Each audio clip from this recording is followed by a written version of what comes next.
అదృష్టం పెట్టుకున్నాక ఏం జరిగిందో మీకు కానీ మీ వాళ్ళకి అని చెప్తే అందరికీ ఇన్స్పిరేషన్గా ఉంటుంది. ఫస్ట్ ధనం ఎలా రావాలనో జీరో నుంచి హీరోకి అయితే ఖచ్చితంగా వెళ్ళొచ్చు గురువుగారు.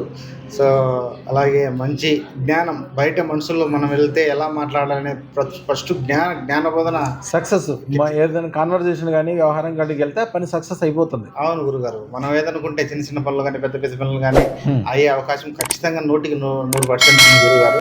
నేను గమనిస్తా ఉన్నా 2-3 నెలల నుంచి మా ఫ్రెండ్ కానీ నాకు కానీ మంచి ఈ 3 నెలలు పెట్టుకున్న 3 నెలలన్నా మీకు జీవితం అంతా అద్భుతంగా కనిపిస్తుందా? కనిపిస్తుంది. మరొక జీవితం కనిపిస్తుంది, డబ్బులు వచ్చే మార్గాలు కూడా కనిపిస్తున్నాయి. ఓకే, అది గురుగారు. ఖచ్చితంగా మనకు లక్ష్మీదేవి 100 కోట్లు సంపాదిస్తానని తెలిసిపోయిందా మీకు? ఖచ్చితంగా గురుగారు.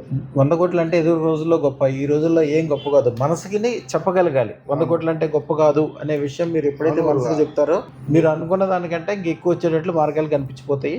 అమ్మవారే చేసి పెట్టింది దగ్గరుండి. అదృష్టవంతులు ఉన్న చోట 1,00,000 కోట్లు సంపాదించిన వాళ్ళు నా దగ్గర 3,000 మంది పైన ఉన్నారు.